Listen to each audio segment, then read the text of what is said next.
ബിസ്മില്ലാ വൽഹംദുലില്ലാ വസ്സലാത്തു വസ്സലാമു അലാ അഷ്റഫി റസൂലില്ലാ വഅലാ ആലിഹി വൽ ഫായിസീൻ ബില്ലാഹ്.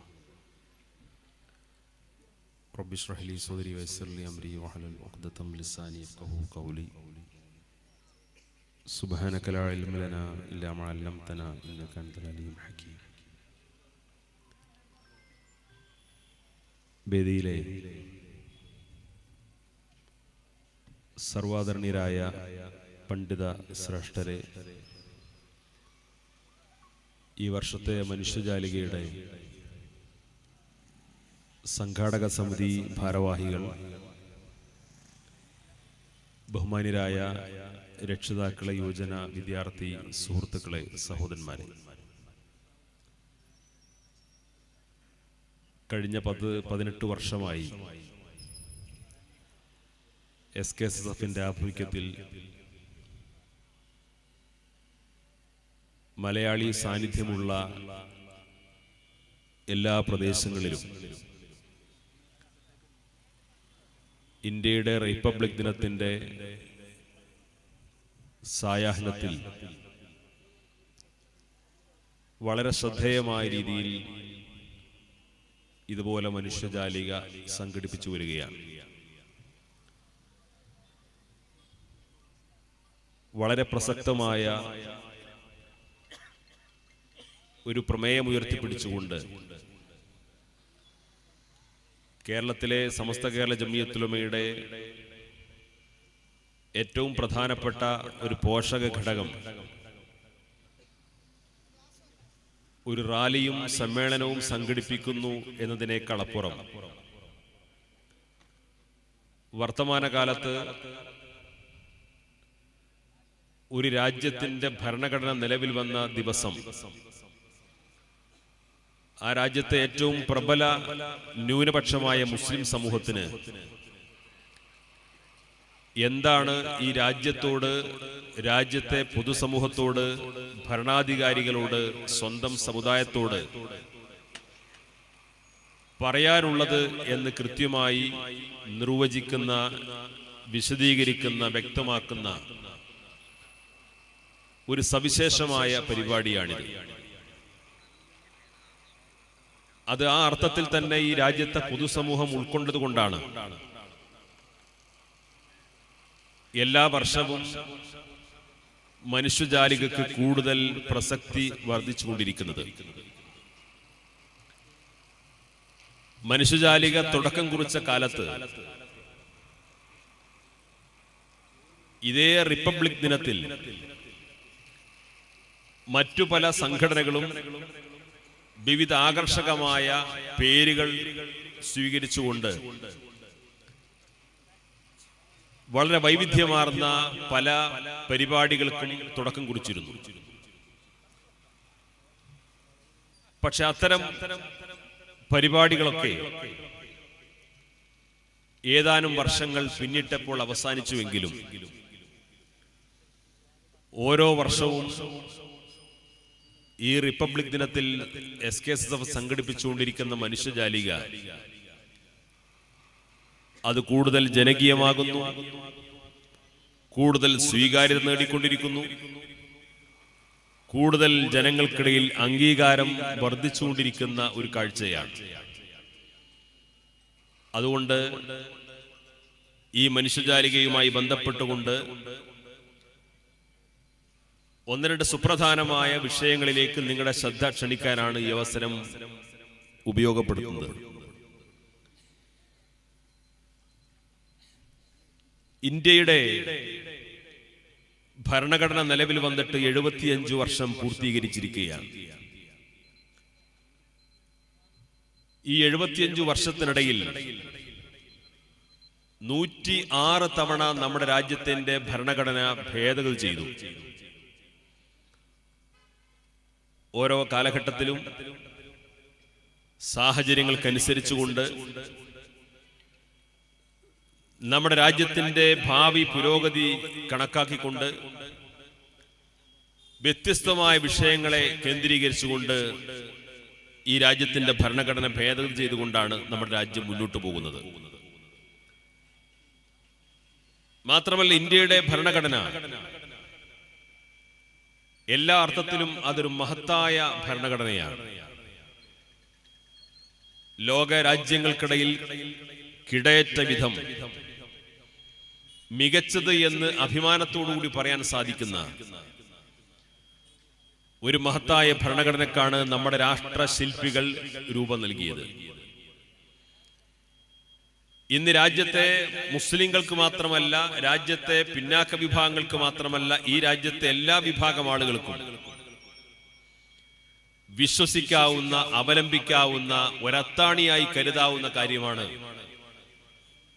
ഈ രാജ്യത്തിന്റെ ഭരണഘടന. രാജ്യം മാറി മാറി ഭരിച്ചാലും, രാജ്യത്തെ ഉദ്യോഗസ്ഥ മേധാവികൾക്കിടയിൽ എന്തെല്ലാം മാർഗഭ്രംശം സംഭവിച്ചാലും, രാജ്യത്തിന്റെ ജനാധിപത്യ സംവിധാനത്തിൽ അങ്ങോട്ടിങ്ങോട്ടും ആടിയുലയുന്ന സാഹചര്യങ്ങൾ പലപ്പോഴും നമ്മുടെ നാട്ടിലുണ്ടായെങ്കിലും അവിടെയെല്ലാം ഈ രാജ്യത്തെ പിടിച്ചു നിർത്തിയത്, ഈ രാജ്യത്തിന്റെ ഏകതയെ, യൂണിറ്റി ഇൻ ഡൈവേഴ്സിറ്റി എന്ന് പറയുന്ന ഈ വൈവിധ്യത്തെ ഉറപ്പിച്ചു നിർത്തിയത് ഈ മഹത്തായ ഭരണഘടനയായിരുന്നു. ഈ ഭരണഘടനയുടെ ഏറ്റവും വലിയ പ്രത്യേകത ഈ രാജ്യത്തിന്റെ ബഹുസ്വരതയെ ഉൾക്കൊള്ളുന്നു എന്നുള്ളതാണ്. ഈ രാജ്യത്തെ മതജാതി വ്യത്യാസങ്ങൾക്കതീതമായി, ഭാഷകൾക്കതീതമായി, സംസ്കാരങ്ങൾക്കതീതമായി മറ്റെന്തെല്ലാം നമ്മുടെ രാജ്യത്തെ 4000-ഓളം വർഷം പഴക്കമുള്ള ഒരു സാംസ്കാരിക ഭൂമിയായ ഇന്ത്യയിൽ എന്തെല്ലാം വൈവിധ്യങ്ങളുണ്ടോ ആ വൈവിധ്യങ്ങളെല്ലാം ഉൾക്കൊണ്ടുകൊണ്ട് മുന്നോട്ട് പോകുന്ന ഒരു ഭരണഘടനയാണ്. ആ ഭരണഘടന ഇന്ന് കടുത്ത വെല്ലുവിളി നേരിടുന്നു എന്നുള്ളതാണ് ഈ റിപ്പബ്ലിക് ദിനത്തിൽ നമ്മൾ ഉയർത്തുന്ന ഏറ്റവും പ്രധാനപ്പെട്ട സന്ദേശം. ഭരണഘടന സംരക്ഷിക്കണം എന്ന് പറയുന്ന ഒരു വിഭാഗം രാജ്യത്തുണ്ട്. ഈ ഭരണഘടനയെ നിഷേധിക്കുന്ന ഒരു വിഭാഗവും നമ്മുടെ രാജ്യത്തുണ്ട്. ഈ ഭരണഘടന സംരക്ഷിച്ചാലേ ഇന്ത്യയുടെ ബഹുസ്വരത നിലനിൽക്കുന്നു എന്നാണ് വാദം. ഈ ഭരണഘടന സംരക്ഷിച്ചാലേ ഇന്ത്യയുടെ ജനാധിപത്യം നിലനിൽക്കുന്നു എന്നാണ് വാദം. ഈ ഭരണഘടന സംരക്ഷിച്ചാലേ ഈ രാജ്യത്തിന്റെ മതേതരത്വം നിലനിൽക്കുന്നു എന്നാണ് വാദം. ഈ ഭരണഘടന സംരക്ഷിച്ചാലേ ഈ രാജ്യത്തെ ന്യൂനപക്ഷ ജനവിഭാഗങ്ങൾക്ക് സുരക്ഷിതമായി ജീവിക്കാൻ സാധിക്കുകയുള്ളൂ എന്നാണ് പ്രധാനപ്പെട്ട വാദം. ആ വാദം ഉന്നയിക്കുന്നവരാണ് നമ്മളൊക്കെ. മുസ്ലിങ്ങൾ മാത്രമല്ല, ഇവിടുത്തെ ക്രൈസ്തവ സഹോദരന്മാർ, ഇവിടുത്തെ മറ്റു ന്യൂനപക്ഷ ജനവിഭാഗങ്ങൾ, ഇവിടുത്തെ അധസ്ഥിത പിന്നാക്ക വിഭാഗങ്ങളെല്ലാം ഈ രാജ്യത്തെ ഭരണഘടന സംരക്ഷിക്കപ്പെടണം എന്ന് ആഗ്രഹിക്കുന്നവരാണ്. എന്നാൽ ഈ രാജ്യത്തിന്റെ ഭരണഘടനയെ നിഷേധിക്കുന്ന ഒരു വിഭാഗമുണ്ട്. അവർ ഈ രാജ്യത്തിന്റെ ഭരണഘടനയെ പലപ്പോഴും അതിന്റെ അടിസ്ഥാനപരമായ കാര്യങ്ങൾ പോലും ഭേദഗതി ചെയ്യാൻ ദാർഢ്യം കാണിച്ചവരാണ്. അവർ ഈ രാജ്യത്തിന്റെ സ്വാതന്ത്ര്യ സമരത്തിൽ ഒരു പങ്കു വഹിച്ചവരല്ല. അടുത്ത കാലത്ത് മാത്രമാണ് അവർ ഈ രാജ്യത്തിന്റെ ദേശീയ പതാക ഉയർത്താൻ പോലും മുന്നോട്ട് വന്നത്. ഇന്ന് നമ്മൾ ദേശീയ പതാക ഉയർത്തി. 1947 ഓഗസ്റ്റ് 15 ഇന്ത്യയുടെ ദേശീയ പതാക, ആ ത്രിവർണ പതാക വാനിലേക്ക് ഉയർത്തിയ ആ ദിവസം മുതൽ ഇന്ത്യയുടെ ദേശീയ പതാകയിൽ അഭിമാനം കൊള്ളുന്നവരാണ് ഈ രാജ്യത്തെ മഹാഭൂരിപക്ഷം വരുന്ന ജനങ്ങൾ.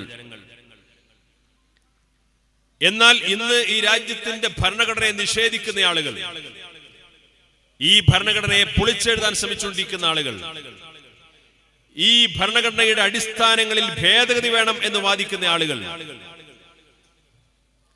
ഈ രാജ്യത്തിന്റെ ദേശീയ പതാക ഉയർത്താൻ തുടങ്ങിയിട്ട് ഏതാനും വർഷങ്ങൾ മാത്രമേ ആയിട്ടുള്ളൂ.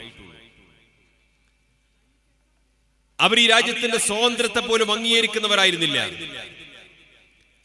അവർ ഈ രാജ്യത്തിന്റെ രാഷ്ട്രപിതാവിന്റെ നെഞ്ചിലേക്ക് വെടിയുതിർത്ത് അതിൽ ആഹ്ലാദം പ്രകടിപ്പിച്ചവരാണ്. അവർ ഈ രാജ്യത്തിന്റെ രാഷ്ട്രപതിയുടെ, ഗാന്ധിജിയെ കൊലപ്പെടുത്തിയ ഘാതകന് വേണ്ടി പ്രത്യേകം ക്ഷേത്രം നിർമ്മിച്ച് അവിടെ ആരാധന നടത്തുന്നവരാണ്. രാഷ്ട്രപിതാവിനെ കൊന്ന ഘാതകനെ ആരാധിക്കുന്ന, അവരെ ബഹുമാനിക്കുന്ന, അവർക്ക് വേണ്ടി വാഴ്ത്തുപാട്ട് പാടുന്ന ആളുകളാണ് ഈ രാജ്യത്തിന്റെ ഭരണഘടനയെ നിഷേധിക്കുന്ന ആളുകൾ. ദൗർഭാഗ്യവശാൽ ആ ഭരണഘടനയെ നിഷേധിക്കുന്ന ആളുകളാണ് ഇന്ന് രാജ്യം ഭരിച്ചുകൊണ്ടിരിക്കുന്നത്. നാം നേരിടുന്ന രണ്ടാമത്തെ ഭീഷണി അതാണ്. ഒരു വിഭാഗം ലോകത്തിന് മുമ്പിൽ സ്വാഭിമാനം ഉയർത്തിപ്പിടിക്കാവുന്ന ഇന്ത്യയുടെ ഭരണഘടനയെ,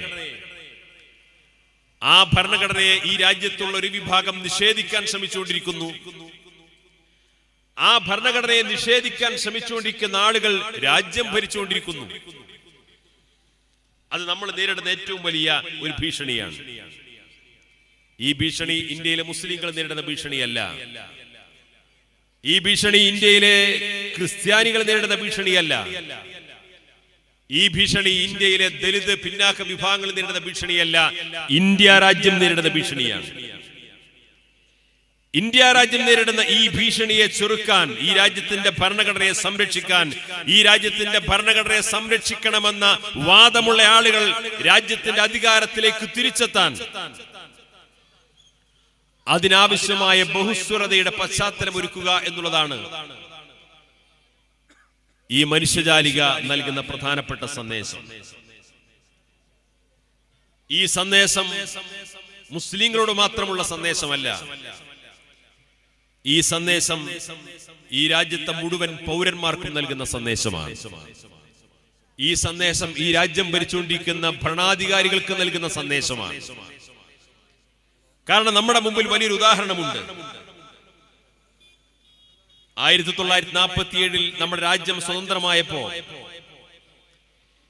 ഇന്ത്യ എങ്ങാനും ഭാവിയിൽ ലോകത്തിന് തന്നെ നേതൃത്വം കൊടുക്കാൻ കഴിവും കെൽപ്പും സംവിധാനവുമുള്ള, വിഭവശേഷിയുള്ള ഒരു വലിയ രാജ്യമാകുമോ എന്ന് ആശങ്കപ്പെട്ടുകൊണ്ട് ബ്രിട്ടീഷുകാർ ഈ രാജ്യത്തിന് സ്വാതന്ത്ര്യം നൽകിയത് രാജ്യത്തെ വിഭജിച്ചുകൊണ്ടായിരുന്നു. രാജ്യത്തെ വിഭജിച്ചുകൊണ്ടായിരുന്നു എന്ന് മാത്രമല്ല, ഇന്ത്യ ഒരു ജനാധിപത്യ മതേതര രാജ്യമായിട്ട് ഇവിടെ രൂപം കൊള്ളുമ്പോ മറുഭാഗത്ത് ഇന്ത്യയെ വിഭജിച്ചുകൊണ്ട് പാകിസ്ഥാൻ എന്ന പുതിയ രാഷ്ട്രമുണ്ടായത് മതത്തിന്റെ പേരിലായിരുന്നു. മതത്തിന്റെ പേരിലാണ് പാകിസ്ഥാൻ രൂപീകരിച്ചത്. മുസ്ലിങ്ങൾക്ക് സ്വന്തമായ ഒരു രാഷ്ട്രം എന്ന മോഹന വാഗ്ദാനവുമായിട്ടാണ് പാകിസ്ഥാൻ രൂപീകരിച്ചത്. അതിന്റെ താല്പര്യം എന്തായിരുന്നു? മുസ്ലിങ്ങളെ സുരക്ഷിതമായി അവരുടെ മതത്തിന്റെ മേൽ രൂപീകരിക്കപ്പെട്ട ഒരു രാജ്യത്ത് താമസിപ്പിച്ച് മുന്നോട്ട് കൊണ്ടുപോവുക എന്ന ബ്രിട്ടീഷുകാരുടെ താല്പര്യമായിരുന്നില്ല.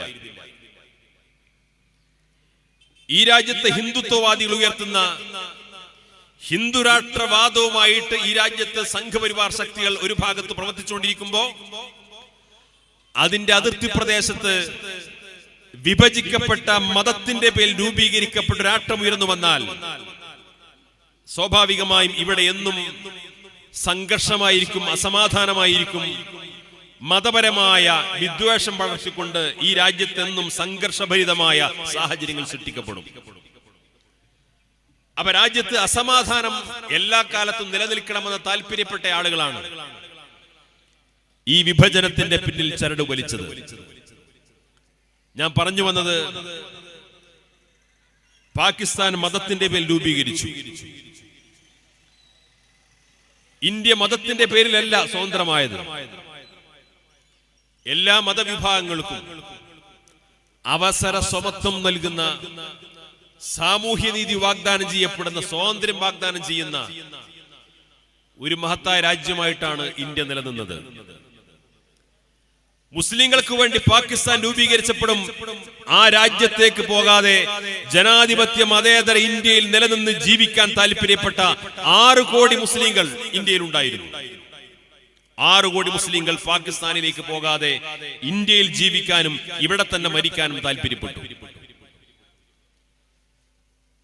ഇന്ത്യയിൽ അനേകം ഭാഷകളുണ്ട്, അനേകം സംസ്കാരങ്ങളുണ്ട്, അനേകം മതങ്ങളുണ്ട്, അനേകം ജാതികളുണ്ട്, അതിനേക്കാൾ അനേകം ഉപജാതികളുണ്ട്.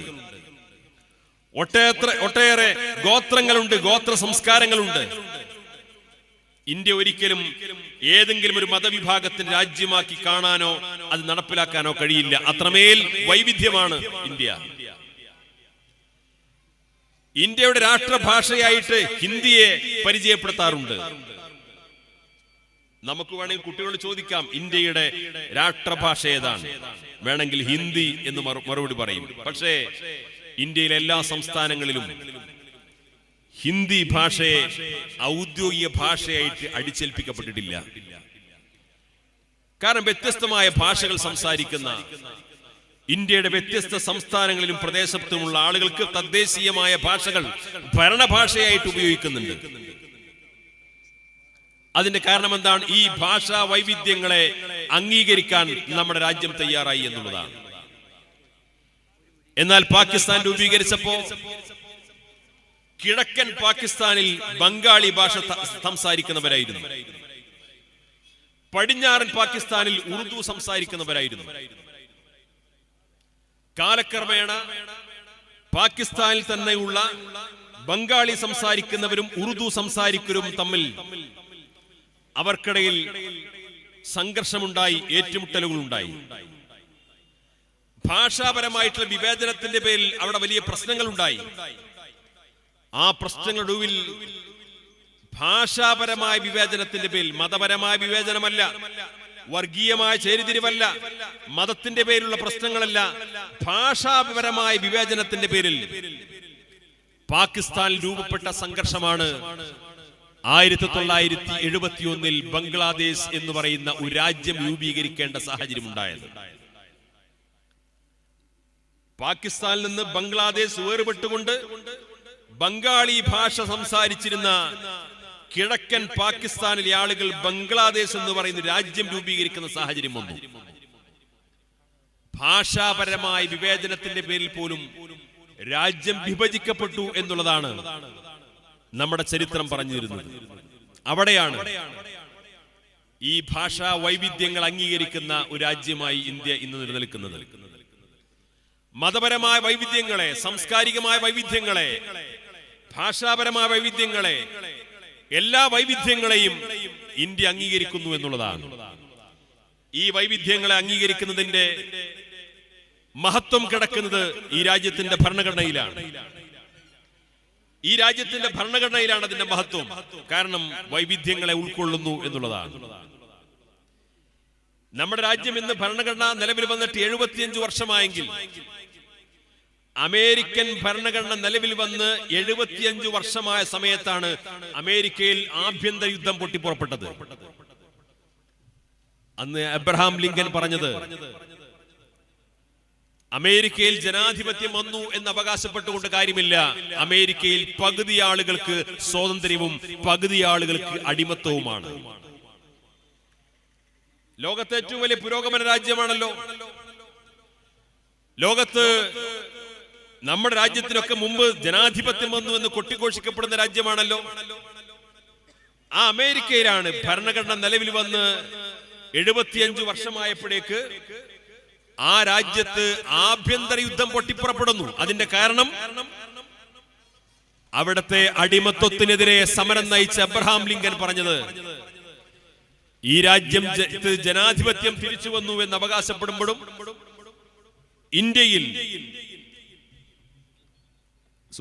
അമേരിക്കയിൽ പകുതി ആളുകൾക്ക് മാത്രം സ്വാതന്ത്ര്യം ലഭ്യമായി, പകുതി ആളുകൾ അമേരിക്കയിൽ അടിമകളാണ്.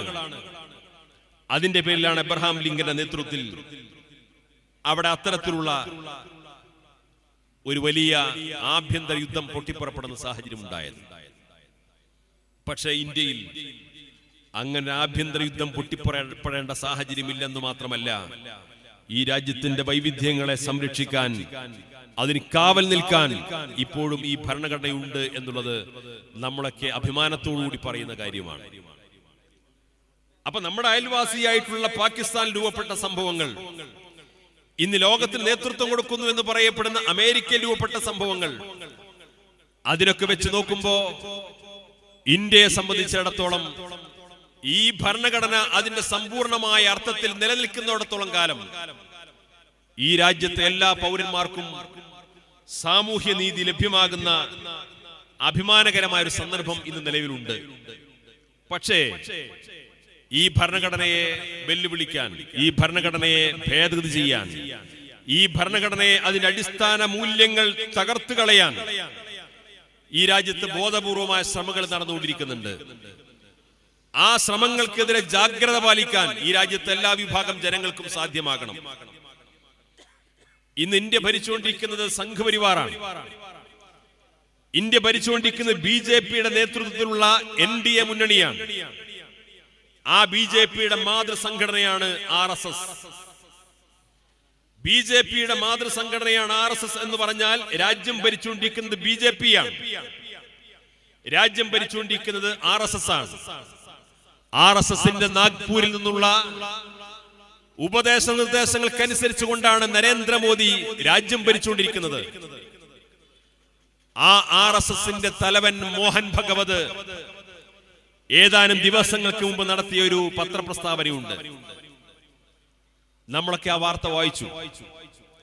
അദ്ദേഹം പറഞ്ഞു, 1947-ൽ ഇന്ത്യക്ക് സ്വാതന്ത്ര്യം ലഭ്യമായിട്ടില്ല. 1947-ൽ ഇന്ത്യക്ക് സ്വാതന്ത്ര്യം ലഭ്യമായിട്ടില്ല. ഇന്ത്യക്ക് സ്വാതന്ത്ര്യം ലഭ്യമായത് ശ്രീരാമ ക്ഷേത്രത്തിൽ പ്രതിഷ്ഠ നടത്തിയ ആ സമയം മുതലാണ് ഇന്ത്യക്ക് സ്വാതന്ത്ര്യം ലഭ്യമായത്. RSS-ന്റെ തലവൻ രാജ്യം ഭരിച്ചുകൊണ്ടിരിക്കുന്ന പാർട്ടിക്ക് ഉപദേശം നൽകുന്ന, രാജ്യത്തിന്റെ ഭരണത്തിന് നേതൃത്വം കൊടുക്കുന്ന, രാജ്യത്തിന്റെ ഭരണസിരാ കേന്ദ്രങ്ങൾക്ക് ആവശ്യമായ നിർദ്ദേശങ്ങൾ നൽകുന്ന RSS-ന്റെ തലവനാണ് പറയുന്നത് 1947-ൽ ഇന്ത്യക്ക് സ്വാതന്ത്ര്യം ലഭ്യമായില്ല. ഇന്ത്യക്ക് സ്വാതന്ത്ര്യം ലഭ്യമായത് ശ്രീരാമക്ഷേത്രത്തിന് പ്രതിഷ്ഠ നൽകിയ, ബാബരി മസ്ജിദ് തകർത്ത് തരിപ്പണമാക്കി ഒരു സുപ്രീം കോടതി വിധിയോടുകൂടി അവിടെ ആ ശ്രീരാമക്ഷേത്രത്തിന് പ്രതിഷ്ഠ നടത്തിയ ആ ദിവസം മുതലാണ് ഇന്ത്യക്ക് സ്വാതന്ത്ര്യം ലഭ്യമായത് എന്ന് മോഹൻ ഭഗവത് വിളിച്ചു പറയുമ്പോ ആരെയാണ് അദ്ദേഹം അപമാനിച്ചത്? പതിറ്റാണ്ടുകളോളം ഈ രാജ്യത്തിന്റെ സ്വാതന്ത്ര്യത്തിനു വേണ്ടി പടപൊരുതി മരിച്ച സ്വാതന്ത്ര്യ സമര സേനാനികളെയാണ് അപമാനിച്ചത്. ഈ രാജ്യത്ത് സ്വാതന്ത്ര്യ സമരം നടന്നുകൊണ്ടിരിക്കുന്ന ഘട്ടത്തിൽ ആ സ്വാതന്ത്ര്യ സമര പോരാളികൾക്ക് മുമ്പിൽ നിന്നുകൊണ്ട് ഈ സമരത്തോറ്റുകൊടുത്ത RSS-ന്റെ പിന്മുറക്കാരാണ് ഇന്ന് പറയുന്നത് ഞങ്ങൾക്ക് സ്വാതന്ത്ര്യം ലഭ്യമായത് ഈ ശ്രീരാമക്ഷേത്രത്തിന്റെ പ്രതിഷ്ഠ നടത്തിയിട്ടുള്ള സന്ദർഭത്തിലാണ് എന്ന്. ഇതുപോലുള്ള വെറുപ്പുൽപാദിപ്പിക്കുന്ന, വർഗീയത വിളമ്പുന്ന, ഈ രാജ്യത്തെ ഹിന്ദുക്കളെയും മുസ്ലിങ്ങളെയും സഹോദര സമുദായങ്ങൾക്കിടയിൽ വർഗീയമായ ധ്രുവീകരണം ഉണ്ടാക്കി പരസ്പരം ശത്രുത വളർത്താൻ ശ്രമിച്ചുകൊണ്ടിരിക്കുന്ന ആളുകളാണ് ഈ രാജ്യത്തിന്റെ ഏറ്റവും വലിയ ശാപം. മോഹൻ ഭഗവത് നടത്തിയിട്ടുള്ള ഈ പ്രസ്താവന ഇവിടുത്തെ മുസ്ലിങ്ങൾക്കെതിരെ നടത്തിയ പ്രസ്താവനയല്ല, ഇവിടുത്തെ ക്രിസ്ത്യാനികൾക്കെതിരെ നടത്തിയ പ്രസ്താവനയല്ല. ഇന്ത്യയെ സ്നേഹിക്കുന്ന ഏതൊരു പൗരൻ ഈ രാജ്യത്ത് നിന്ന് ജീവിച്ചിരിപ്പുണ്ടോ അത് മുതൽ ഈ രാജ്യത്തിന്റെ സ്വാതന്ത്ര്യത്തിന് വേണ്ടിയിട്ട് പടപൊരുതി ധീര രക്തസാക്ഷികളായിട്ടുള്ള അനേകായിരങ്ങളെയാണ് അദ്ദേഹം അപമാനിച്ചത്. ഈ രാജ്യത്തെ ഭരണാധികാരികൾ ആ പ്രസ്താവനയെ കുറിച്ച് എന്ത് സമീപനമാണ് സ്വീകരിച്ചത്? അത്തരം ഗൗരവതരമായ ഒരു വാചകം RSS-ന്റെ തലവിൽ നിന്ന് വന്നു കഴിഞ്ഞിട്ട് അതിനെതിരെ എന്ത് പ്രതികരണങ്ങളാണ് നമ്മുടെ രാജ്യത്തുണ്ടായത് എന്ന് വളരെ ഗൗരവത്തോടുകൂടി നമ്മൾ തിരിച്ചറിയണം. ഇവിടെ ഇത്തരത്തിലുള്ള അപകടകരമായ രീതികൾ കൊണ്ടുവരുന്നവരുടെ ഉദ്ദേശം എന്താണ്?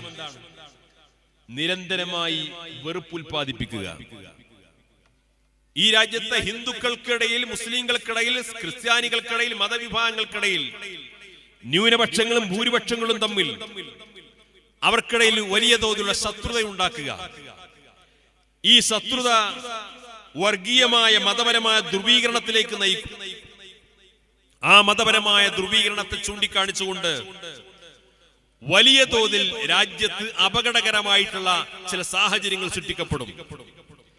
ആ വർഗീയ ധ്രുവീകരണങ്ങൾ സംഘർഷത്തിലേക്ക്, കലാപങ്ങളിലേക്ക്, വർഗീയ കലാപങ്ങളിലേക്ക് എത്തിപ്പെടും. ആ വർഗീയ കലാപങ്ങളിലൂടെ ഒഴുകുന്ന ചോരച്ചാൽ നിന്ന് രാഷ്ട്രീയമായ ലാഭം കൊയ്തെടുക്കുക എന്നുള്ളതാണ് ഇത്തരത്തിലുള്ള ഈ വർഗീയ അജണ്ടകളുമായി നടക്കുന്ന ആളുകൾ ചെയ്തുകൊണ്ടിരിക്കുന്നത്.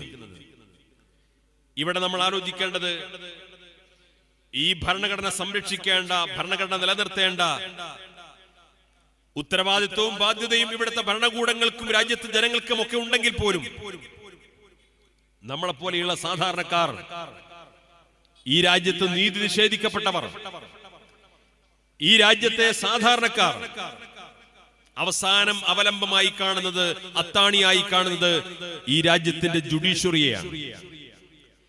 ഈ രാജ്യത്തിന്റെ ജുഡീഷ്യറിയാണ്. പക്ഷേ ഇന്ത്യയുടെ ജുഡീഷ്യറി പോലും പലപ്പോഴും വഴിതെറ്റി സഞ്ചരിക്കുന്നു എന്നുള്ളത് വളരെ ദുഃഖകരമായ ഒരു സാഹചര്യമുണ്ട്. ഈ രാജ്യത്തെ ജുഡീഷ്യറിയിൽ നിന്ന് വരുന്ന വിധി പ്രഖ്യാപനങ്ങൾ, പല ജഡ്ജിമാരും പല പ്രമാദമായ കേസുകളിലും വിധി പറയുന്നത് ആ വിധിന്യായത്തിന്റെ ന്യായാന്യായങ്ങളെക്കാൾ അപ്പുറം വിധി പറയുന്ന ജഡ്ജിമാർ വിരമിച്ചതിന് ശേഷം അവർക്ക് എന്ത് നേട്ടം കിട്ടും എന്നതിലാക്കിക്കൊണ്ടാണ്. ഇതൊക്കെ ഒരു രാജ്യത്തെ സംബന്ധിച്ചിടത്തോളം വളരെ അപമാനകരമായ ഒരു കാര്യമാണ്. ഒരു രാജ്യത്തെ മുഴുവൻ ജനങ്ങളും വിശ്വാസമർപ്പിക്കുന്ന ജുഡീഷ്യറിയുടെ തലപ്പത്തിരിക്കുന്ന ഉത്തരവാദപ്പെട്ട ന്യായാധിപന്മാർ, അവർ ഈ രാജ്യത്തെ പല കേസുകളിലും വിധി പുറപ്പെടുവിക്കുന്നത് ആ ജഡ്ജിയുടെ ചുമതലയിൽ നിന്ന് വിരമിച്ചതിന് ശേഷം ഏത് സംസ്ഥാനത്ത് ഗവർണറാകാൻ കഴിയും,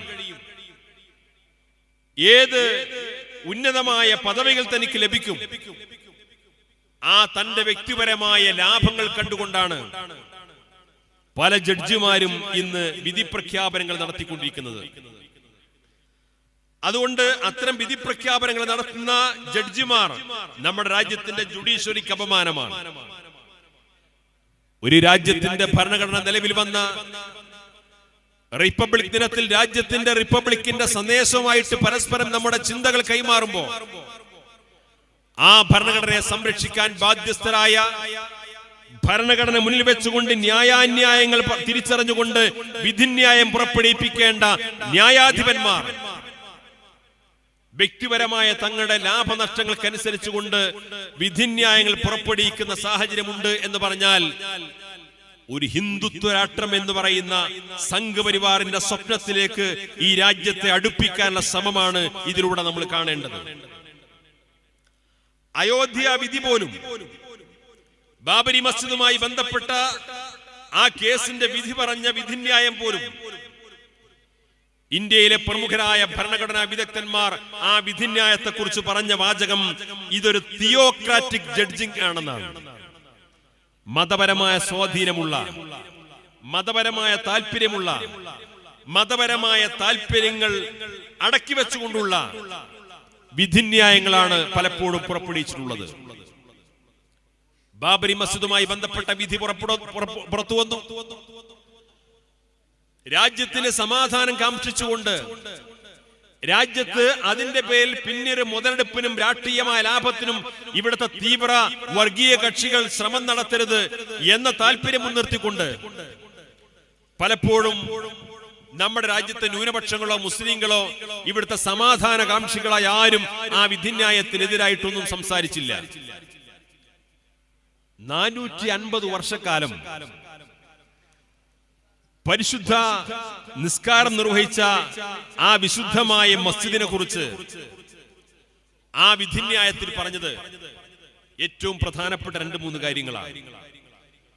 ഇന്ത്യയുടെ ഭരണഘടനാ ബെഞ്ചായിട്ടുള്ള 5 അംഗ ഭരണഘടനാ ബെഞ്ച് പറഞ്ഞ ഏറ്റവും പ്രധാനപ്പെട്ട ചില കാര്യങ്ങളുണ്ട്.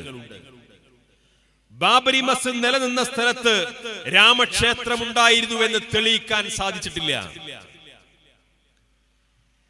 ആ ബാബരി മസ്ജിദ് നിലനിന്ന സ്ഥലത്ത് ഒരു ക്ഷേത്രം പൊളിച്ചതിന് ശേഷമാണ് പള്ളി പണിതത് എന്നും തെളിയിക്കാൻ സാധിച്ചിട്ടില്ല. അവിടെ നടത്തിയിട്ടുള്ള എല്ലാ സാങ്കേതിക സംവിധാനം ഉപയോഗിച്ചുകൊണ്ടുള്ള എല്ലാ ഖനനങ്ങളുടെയും റിപ്പോർട്ടുകൾ പുറത്തു വന്നു. ആ ഖനനങ്ങളുടെ റിപ്പോർട്ടുകളിൽ ഒന്നും അവിടെ ക്ഷേത്രം പൊളിച്ചിട്ടാണ് പള്ളി പണിതത് എന്ന് തെളിയിക്കാൻ സാധിച്ചിട്ടില്ല എന്ന് പറഞ്ഞത് ഇന്ത്യയുടെ സുപ്രീം കോടതിയാണ്. അതെല്ലാം പറഞ്ഞതിന് ശേഷം സുപ്രീം കോടതി പറഞ്ഞു, ഇങ്ങനെയൊക്കെയാണെങ്കിലും വിശ്വാസത്തെ മാനിച്ചുകൊണ്ട്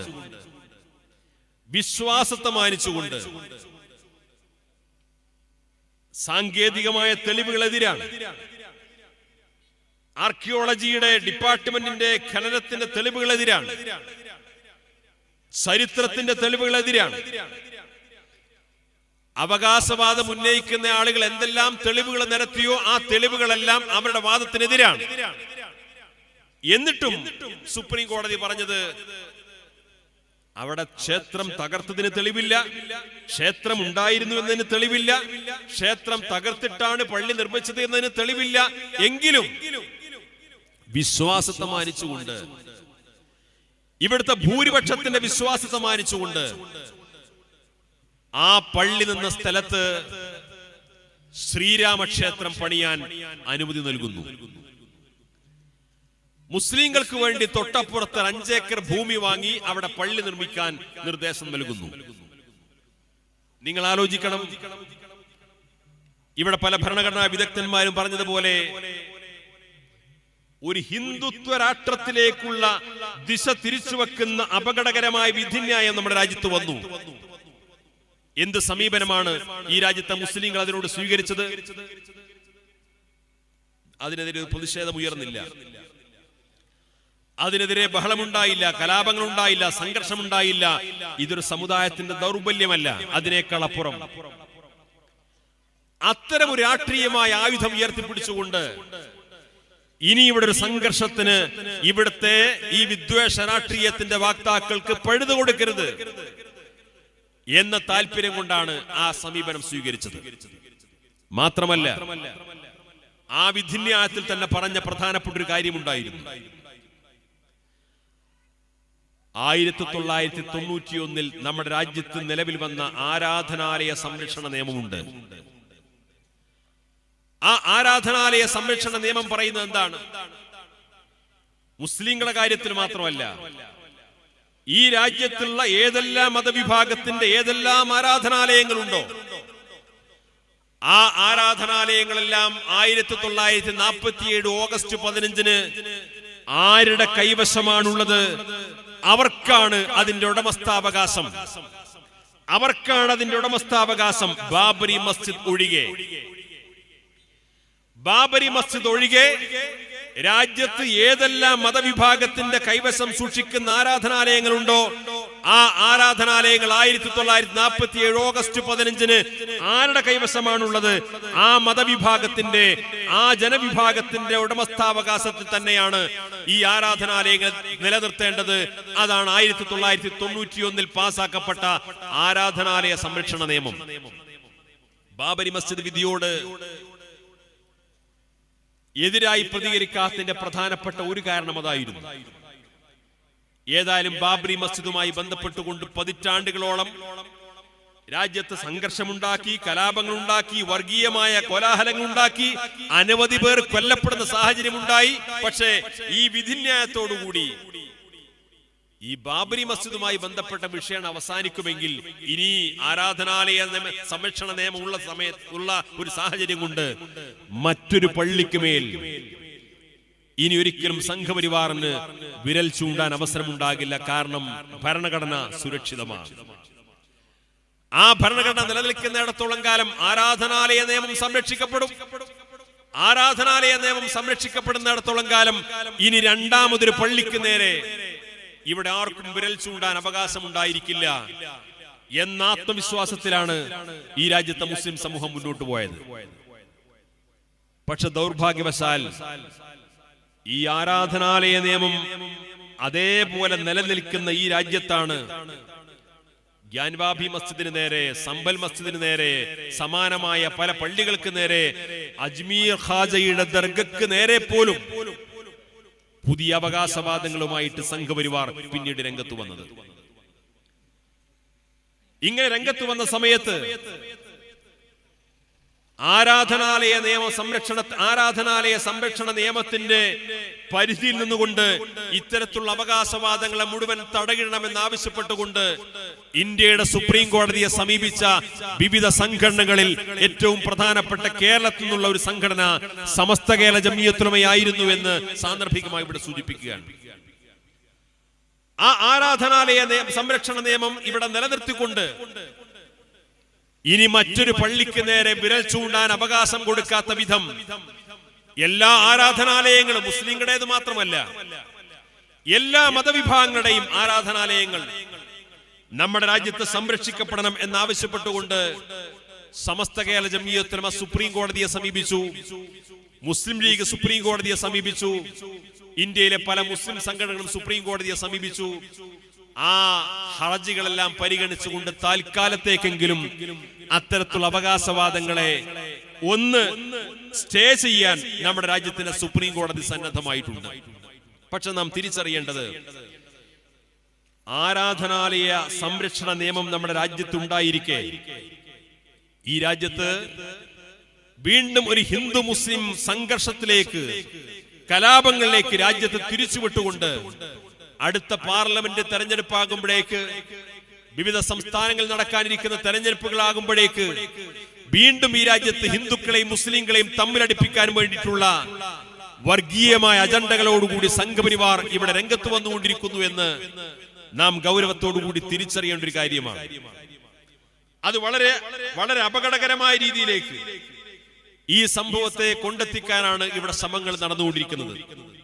അതുകൊണ്ട് ഇതിനെ തിരിച്ചറിഞ്ഞുകൊണ്ട് വൈകാരികമായിട്ടല്ല, രാജ്യത്തെ നിയമവിധേയമായി ഇവിടെ സമസ്ത കേരള ജംഇയ്യത്തുൽ ഉലമയൊക്കെ നടത്തിക്കൊണ്ടിരിക്കുന്ന നിയമ പോരാട്ടങ്ങൾക്കനുസൃതമായി ഈ രാജ്യത്തെ മുസ്ലിം സമുദായത്തിന്റെയും ന്യൂനപക്ഷങ്ങളുടെയും രാജ്യത്തെ മുഴുവൻ പൗരന്മാരുടെയും ഭരണഘടനാനുസൃതമായിട്ടുള്ള അവകാശങ്ങൾ സംരക്ഷിക്കുന്ന നല്ല തലത്തിലേക്ക് നമ്മുടെ രാജ്യത്തെ എത്തിക്കാനും മുന്നോട്ട് കൊണ്ടുപോകാനും നമുക്ക് സാധ്യമാകണം.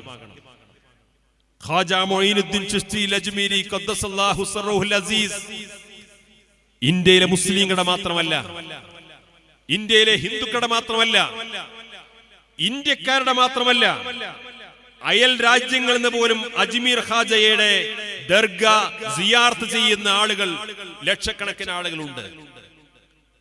ആ അജ്മീർ ഖാജക്ക് നേരെയാണ് പുതിയ അവകാശവാദങ്ങളുമായിട്ട് രംഗത്ത് വന്നിട്ടുള്ളത്. ഈ രാത്രി അജ്മീർ ഖാജയുടെ ദർഗയിൽ പോയി നോക്കിയാൽ അവിടെ 1000 തീർത്ഥാടകരുണ്ടെങ്കിൽ അതിൽ 50%-ലധികവും തീർത്ഥാടകർ അമുസ്ലിങ്ങളായിരിക്കും. ഹിന്ദു സഹോദരന്മാരുണ്ടാകും, ക്രിസ്ത്യൻ സഹോദരന്മാരുണ്ടാകും, സിഖ് സമുദായത്തിൽപ്പെട്ടവരുണ്ടാകും, വിവിധ ജാതി വിഭാഗങ്ങളിൽപ്പെട്ടവരുണ്ടാകും. അത്രമേൽ ഇന്ത്യയിൽ സാമുദായിക സൗഹാർദ്ദത്തിന്റെയും മതമൈത്രിയുടെയും കേന്ദ്രം കൂടിയാണ് അജ്മീർ ഖാജയുടെ ദർഗ. ആ അജ്മീർ ഖാജയുടെ ദർഗ പോലും ഇവിടെ ഹിന്ദു മുസ്ലിം സംഘർഷത്തിന് വേദിയാക്കാനും അവകാശവാദങ്ങളും തർക്കങ്ങളും ഉണ്ടാക്കി ഈ രാജ്യത്തെ അപകടത്തിലേക്ക് കൊണ്ടുപോകാൻ വേണ്ടിയിട്ടുള്ള ഭഗീരഥ ശ്രമങ്ങൾ നടത്തിക്കൊണ്ടിരിക്കുകയാണ്. ഒരു ഭാഗത്ത് ആരാധനാലയ സംരക്ഷണ നിയമം അട്ടിമറിച്ചുകൊണ്ട് വീണ്ടും പുതിയ പള്ളികൾക്ക് നേരെ അവകാശവാദം ഉന്നയിച്ച് വീണ്ടും രാജ്യത്ത് വിദ്വേഷത്തിന്റെ, സംഘർഷത്തിന്റെ വീണ്ടും അപകടകരമായ സാഹചര്യങ്ങൾ സൃഷ്ടിക്കാൻ വേണ്ടി ഒരു ഭാഗത്ത് ശ്രമം നടക്കുന്നു. മറുഭാഗത്ത് ഇന്ത്യയിലെ മുസ്ലിം സമുദായത്തിന്റെ വിദ്യാഭ്യാസ പുരോഗതിക്ക്, സാംസ്കാരിക പുരോഗതിക്ക്, മതപരമായ വിദ്യാഭ്യാസ പുരോഗതിക്കൊക്കെ വലിയ രീതിയിലുള്ള സംഭാവന അർപ്പിക്കപ്പെടുന്ന, കോടിക്കണക്കിന് രൂപ ആസ്തി വരുന്ന നിരവധി വഖഫ് സ്വത്തുക്കളും വഖഫ് ഭൂമികളുമുണ്ട്. ആ വഖഫ് സ്വത്തുക്കൾ മുഴുവൻ തട്ടിയെടുക്കാൻ ഇവിടെ ഒരു വഖഫ് ഭേദഗതി നിയമം കൊണ്ടുവന്നുകൊണ്ട് അതെല്ലാം ഒറ്റ നിമിഷം കൊണ്ട് കൈക്കലാക്കാനുള്ള ശ്രമങ്ങൾ വഖഫ് ഭേദഗതി നിയമത്തിലൂടെ കേന്ദ്ര സർക്കാർ ശ്രമിച്ചുകൊണ്ടിരിക്കുന്നുണ്ട്. നമ്മൾ ആലോചിക്കേണ്ടത്, ഒരു ഭാഗത്ത് ആരാധനാലയ സംരക്ഷണ നിയമം അട്ടിമറിച്ചുകൊണ്ട് ഇവിടെ നൂറ്റാണ്ടുകൾ പഴക്കമുള്ള മുസ്ലിം പള്ളികൾക്ക് നേരെ അവകാശവാദം ഉന്നയിച്ചുകൊണ്ട് അവിടെയെല്ലാം സംഘർഷ ഭൂമിയാക്കി മാറ്റുക, അവിടെയൊക്കെ സർവേ നടത്തുക, അവിടെയൊക്കെ ഖനനം നടത്തുക, അങ്ങനെ അവിടെയെല്ലാം അതിന്റെ പേരിൽ വർഗീയ സംഘർഷങ്ങൾ ഒരു ഭാഗത്ത് നടത്തുക. മറുഭാഗത്തോ വഖഫ് സ്വത്തുക്കൾ കയ്യേറ്റം ചെയ്തുകൊണ്ട് ഇതിലൊന്നും മുസ്ലിങ്ങൾക്ക് പ്രത്യേകമായ ഉടമസ്ഥാവകാശമില്ല എന്ന് വരുത്തി തീർക്കുന്ന വിധം ഏതെങ്കിലും ഒരു വഖഫ് സ്വത്തിനെതിരെ ഒരു പരാതി വന്നു കഴിഞ്ഞാൽ ആ പരാതി അടിസ്ഥാനപ്പെടുത്തിക്കൊണ്ട് ജില്ലാ കളക്ടർക്ക് ആ പരാതി അടിസ്ഥാനപ്പെടുത്തിക്കൊണ്ട് വഖഫ് സ്വത്ത് മൊത്തം ഏറ്റെടുക്കാൻ വേണ്ടിയിട്ടുള്ള അധികാരം നൽകുന്ന വഖഫ് ഭേദ നിയമവും കൊണ്ടുവരിക. ഈ രണ്ട് നിയമവും ഇവിടെ ദുരുപയോഗം ചെയ്യപ്പെടുന്ന സാഹചര്യം വന്നു കഴിഞ്ഞാൽ ഇന്ത്യയിലെ മുസ്ലിങ്ങളെ സംബന്ധിച്ചിടത്തോളം അവരെ നിമിഷങ്ങൾ കൊണ്ട് സാംസ്കാരികമായി തകർക്കാൻ കഴിയുന്ന ഒരു അപകടകരമായ ഡെമോക്രസിന്റെ വാളാണ് ഈ രാജ്യത്തെ മുസ്ലിങ്ങൾക്ക് നേരെ ഇന്ന് താഴ്ന്നു നിൽക്കുന്നത്. അതിനെ മറികടക്കാൻ നമ്മുടെ മുമ്പിലുള്ള ഒരേ ഒരു ആയുധം ഈ രാജ്യത്തിന്റെ ഭരണഘടനയാണ്. അതിനെ മറികടക്കാൻ ഒരേ ഒരു ആയുധം ഈ രാജ്യത്തിന്റെ ഭരണഘടനയാണ്. അതുകൊണ്ട് ഇന്ത്യയുടെ ഭരണഘടനയെ സംരക്ഷിക്കാനും ആ ഭരണഘടനയുടെ മഹത്വം തിരിച്ചറിയാനും ആ ഭരണഘടനയെ ഏതെങ്കിലും അർത്ഥത്തിൽ നിരർത്ഥകമാക്കാനുള്ള ശ്രമങ്ങൾ ആരുടെ ഭാഗത്തുണ്ടായാലും അത് ഈ രാജ്യത്തെ തകർച്ചയിലേക്ക് നയിക്കുന്ന അപകടകരമായ സൂചനകളും അജണ്ടകളുമാണ് എന്ന് ബോധ്യപ്പെടുത്തിക്കൊണ്ട് നിരന്തരമായി ഇന്ത്യയുടെ ഭരണഘടനയെ നിഷേധിക്കുന്നവരെ തിരിച്ചറിയാനും ഭരണഘടനയെ സംരക്ഷിക്കുന്നവർക്ക് കൂടുതൽ ശക്തി പകരാനുമുള്ള ഒരു മഹത്തായ സന്ദേശമാണ് ഈ റിപ്പബ്ലിക് ദിനത്തിലെ മനുഷ്യജാലികയിലൂടെ ഈ രാജ്യത്തെ പൊതുസമൂഹത്തിന് SKSSF കൈമാറുന്നത്. ഈ മനുഷ്യജാലികയെ മനോഹരമാക്കിയ മുഴുവൻ സഹോദരങ്ങളെയും അഭിവാദ്യം ചെയ്തുകൊണ്ട് നിങ്ങളുടെ പ്രാർത്ഥനയിലൊക്കെ ഈ വിനീതനെ ഉൾപ്പെടുത്തണമെന്ന് വസീയത്ത് ചെയ്യുന്നു.